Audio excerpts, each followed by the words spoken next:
यहाँ पर हम देख सकते हैं भाई, सबसे पहले हम बात करेंगे पहला चैप्टर जो आपका रिलेशन एंड फंक्शन था। ठीक है, इसके अंदर आपके सामने पहला प्रश्न जो मैं आपको बता दूं कि जो आपसे पूछा गया था, वो प्रश्न ये था कि फंक्शन आपके पास जो दिया हुआ है वो x की पावर 4 है, ये आपका किस प्रकार का फलन है, किस प्रकार का फलन है, यानी क्या ये एकाक है कि आच्छादक है कि दोनों ही है कि दोनों ही नहीं है, क्या चीजें।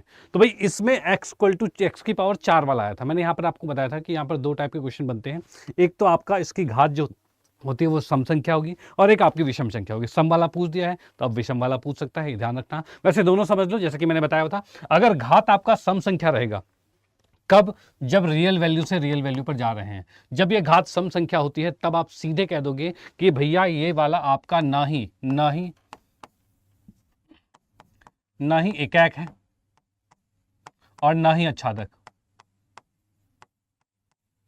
ये ध्यान रखना बस। ठीक है, जो कि आज का आंसर था, जो ये क्वेश्चन था। इसी के अंदर एक बच्चे ने कहा सर ये 4 नहीं 2 लिखा हुआ था हमारे में। दो बच्चों ने अलग अलग कमेंट किया है, एक ने 4 लिख के दिया, एक ने 2 लिख के दिया। दोनों के लिए एक ही आंसर था, ये वाला कि ना ही एकाक ना ही आच्छादक रहेगा। लेकिन यहीं पर इसका एक और प्रश्न आपके सामने बनता है, जो कि फंक्शन आपके पास दिया रहेगा, x की पावर 3 आ जाएगा, यानी विषम संख्या के तौर पर रहेगा, और ये भी आपका रियल से रियल पर जा रहा है। तो ऐसी कंडीशन में आपका क्या रहेगा, ये आपका एकाक और आच्छादक दोनों रहेगा, ये एकाक और आच्छादक दोनों है। ठीक है, तो इस प्रकार का क्वेश्चन भी बन सकता है, तो बिल्कुल इसके लिए प्रिपेयर रहें। ऐसे क्वेश्चंस मैंने बहुत सारे आपको ऑलरेडी करवाए हुए हैं। अब इसके बाद चलते हैं नेक्स्ट पर। नेक्स्ट जैसे कि मैं बात करूं, सेकंड चैप्टर जो आपके सामने आया था, उसका एक क्वेश्चन एक क्वेश्चन जो हमारे साथ मेरे साथ जो शेयर किया गया, उसमें आपको बस जस्ट थीटा की वैल्यू निकालनी थी। जैसे कि आपके सामने लिखा हुआ था tan इनवर्स 1 है, प्लस में cos इनवर्स आपके पास √2/3 है, या √3/2 था ये, और उसके बाद cot के साथ था ये 1/√3 था। ये ऐसे करके आपको दिया हुआ था, इसके मान आपको पता होने चाहिए। तो ये बहुत सिंपल प्रश्न था, इसमें कोई दिक्कत नहीं थी। सबकी अलग अलग वैल्यूज, जो भी आपका डिग्री आएगा, जो भी आपका कोण आएगा, उन सभी को जोड़ दो और आपका आंसर आपके सामने आ जाएगा। ठीक है, ये आपका सेकंड चैप्टर का क्वेश्चन आपके सामने मेरे साथ शेयर किया गया। थर्ड क्वेश्चन में बात करूं भाई, जो आपका मैट्रिक्स से रिलेटेड आया था, जिसके अंदर एक क्वेश्चन बना था आपके पास इस प्रकार से, जिसके अंदर यहां पर हमें दिखा था 003, 030 और 303। भाई इस प्रकार का क्वेश्चन था, ये किस प्रकार का आव्यूह है। तो भैया इसकी बात करें, इसको मोस्टली बच्चों ने कह दिया होगा विकर्ण आव्यूह है, लेकिन ऐसा प्रश्न अभी लास्ट में ही मैंने करवाया था, यानी अभी जो मैंने मैराथन लिया उसके अंदर सेम क्वेश्चन करवाया था।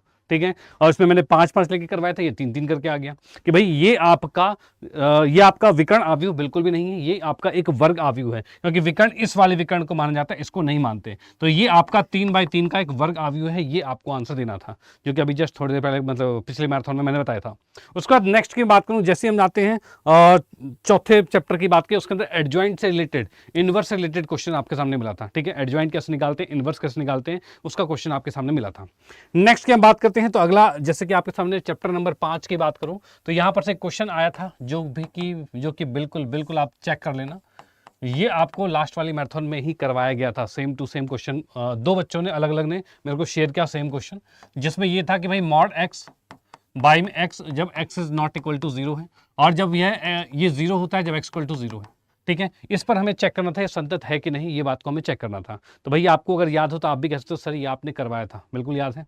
ठीक है, ये वाला क्वेश्चन आपके सामने बना था इस चैप्टर से, जो कि आपको आना चाहिए। नेक्स्ट में इसी चैप्टर की बात करूं, एक डेरिवेटिव आपको दिया हुआ है, sin x है और sin 2x है और sin 3x है।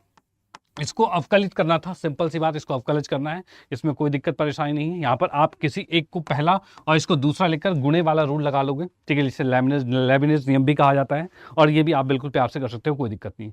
नेक्स्ट मैं आपसे कहूँ कि भाई आपका जो समाकलन से रिलेटेड क्वेश्चन आया था, उसमें आपका क्वेश्चन ये आया हुआ था कि -1 से 1 है और यहाँ पर x³ है, और इसका dx पूछा गया था, क्या रहेगा इसका। तो भाई हमें पता है कि अगर -a से a रहता है, भाई इसका एक फॉर्मूला, एक जो सीधे फॉर्मूला था कि भाई fx के अंदर -a से a जो होता है, ठीक है, ये आपका 0 कहलाता है तब जब आपका फंक्शन ऑड फंक्शन रहेगा, यानी विषम फलन रहेगा। वो कब होता है, जब आप x की जगह पर माइनस रखोगे और वो माइनस में आंसर दे दे। वही चीज यहां पर है, इस x की जगह पर माइनस रखोगे तो -x का क्यूब आएगा, जो कि आपका -x का क्यूब मतलब कि उस विषम वाले फलन को सही से बता रहा है। और अगर विषम वाले फलन को सही से बता रहा है तो समाकलित करने की जरूरत ही नहीं है, सीधे इसका आंसर 0 तो इसका भी आंसर 0। ये भी आपके सामने क्वेश्चन बना हुआ था, ठीक है। इसी के आधार पर मैं क्वेश्चन बताऊं, ये x³ आपको दिया हुआ, ये बड़ा सिंपल सा दिया था, लेकिन इसी को घुमाकर बड़ा मुश्किल वाला भी कह सकता है। जैसे कि आपके सामने ये cos x के तौर पर कह दे, ठीक है, cos x के साथ कह दे और उसके साथ कोई एक बड़ी सी समीकरण भी एडअप कर दे। बस आपको चेक करना है कि ये सम है कि विषम है। अगर ये विषम रहा तो सीधे 0, सम रहा तो 0 से 1 करके 2 करके 2 से गुणा करके फिर आपको समाकलित करना होगा, वो लंबा प्रोसेस होगा। लेकिन जैसा कि CUT आपसे क्वेश्चन पूछ रहा है और उसको पता है कि सीमित समय में कवर करना है, तो आपको एक खतरनाक क्वेश्चन देगा, लेकिन वो फटाक सा हो जाने वाला होगा अगर आपने सही से उस ट्रिक को लगा लिया। यानी कि ये वाला ट्रिक आपने लगा ली तो वो 1 सेकंड में सीधे देखते ही आंसर सॉल्व हो जाएगा, नहीं तो आप घूमते रह जाओगे और कुछ नहीं होगा, ठीक है। ये तो आपका समाकलित वाला हो गया। इसके बाद जैसे कि हम बात करते हैं, एक बच्चे ने डिफरेंशियल इक्वेशन से क्वेश्चन पूछा था, जो आपका अवकल समीकरण जो है उसमें से कोटि और घात के बारे में पूछा था। और कोटि और घात को मैं प्रॉपर्ली बढ़िया से आपको मैं बता चुका हूं ऑलरेडी कि कोटि और घात कैसी होती है, और इस पर भी क्वेश्चन बना है इस बार, ठीक है, कि कोटि कितनी आई है, घात कितनी है। इस पर थोड़ा सा क्वेश्चन घुमा फिरा के दिया जा सकता है, लेकिन बस इतना बताया बच्चे ने कि भाई कोटि और घात निकालने के लिए क्वेश्चन पूछा गया था। चलो ये बात आ गई। उसके बाद एक बच्चे ने बताया कि सर वेक्टर ने बड़ा परेशान किया, तो भाई वेक्टर से थोड़े से ज्यादा क्वेश्चन बने थे, यानी कि 5 से 6 क्वेश्चन वेक्टर से ही आ गए थे, ठीक है, जो सदीश आपके बता। उसके अंदर क्वेश्चन क्या बने थे वेक्टर की अगर बात करूं तो एक प्रश्न आपका यह आया था कि प्रक्षेप पूछा गया था, जैसे ए वेक्टर का प्रक्षेप जो है बी पर, भाई ये पूछा गया था, ये कैसे निकालते हैं। जैसे 2 वेक्टर्स दिए हुए थे, एक का प्रक्षेप बी पर निकालने के लिए आपसे कहा गया था, जिसका सीधे सीधे फॉर्मूला होता है ए डॉट में बी और बाई में बी का परिमाण रहेगा, ये आपके पास रहता है। ये फॉर्मूला जस्ट था जो कि आपसे पूछा गया था। एक क्वेश्चन में कहा गया था भाई क्या, कोण निकालने का फॉर्मूला आया हुआ था। कोण की बात करते हैं तो कोण की बात करें तो हमें पता है कि अगर कोई भी जो 2 वेक्टर आपको दिए हुए हैं उसमें अगर कोण निकालना है तो फॉर्मूला हमारा होता है cos थीटा इक्वल टू में ए डॉट बी और बाई में ए का परिमाण बी का परिमाण, ये आपके सामने रहता है, ठीक है। इस तरह से आप कोण निकाल रहे हो। वहीं पर मैं बात करूं 3D चैप्टर से, जो कि वेक्टर से रिलेटेड ही, इसमें दूरी निकालना, ठीक है, ये दूरी निकालना। अच्छा एक और था, एक और ये था कि भाई संरेखी वाला भी आया हुआ था, संरेखी को भी बताऊंगा। चलो संरेखी को बता देते हैं। संरेखी की बात की तो यहाँ पर 3 पॉइंट आपको दिए हुए थे, x1 y1 और दूसरा बी है आपके पास x2 y2 और सी है आपका x3 y3।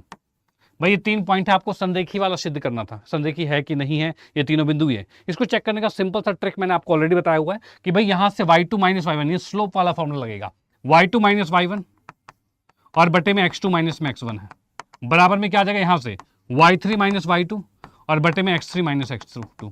इस प्रकार से आप करोगे तो अगर ये बराबर आपको दिख रहे हैं, इसका मतलब ये संरेखी होगा, नहीं तो नहीं है संरेखी, इतनी बात थी।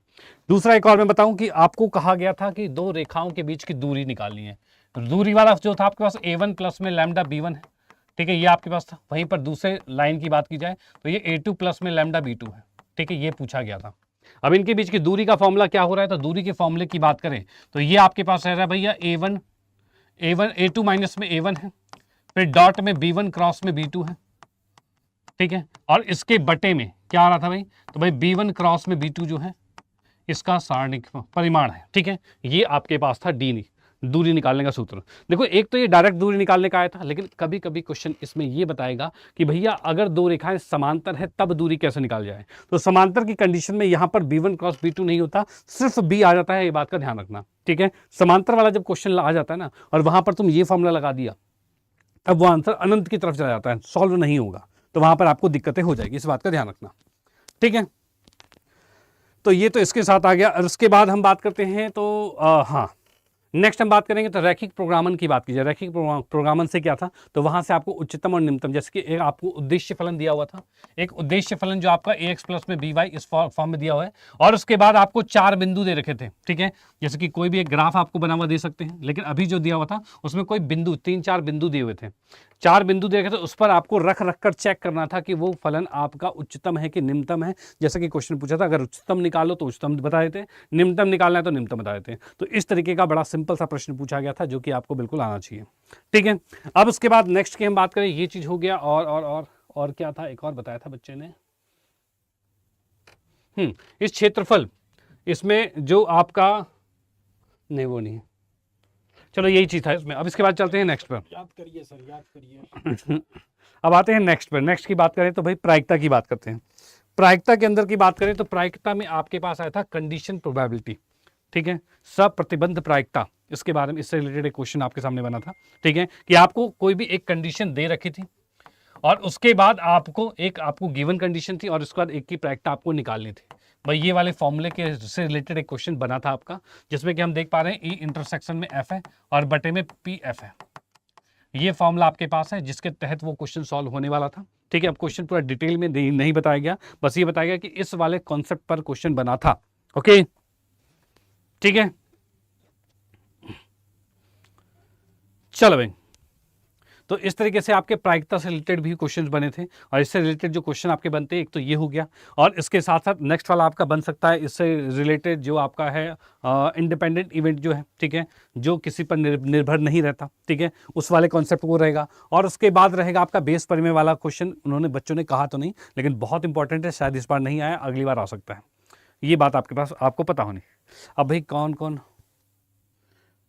सर इस बार का पेपर एनटीए जेई मेंस के बराबर देगा क्या? बेटा इस बार तो नहीं बिल्कुल भी दिया। ठीक है, आपका मैथ्स का पेपर जो रहा है वो इजी टू मॉडरेट रहा है। ठीक है, कोई डिफिकल्ट लेवल वाली बात नहीं है कि बहुत डिफिकल्ट था, लेकिन अब की बार डिफिकल्ट हो सकता है, इसलिए अपने आप को प्रिपेयर रखना है। ठीक है,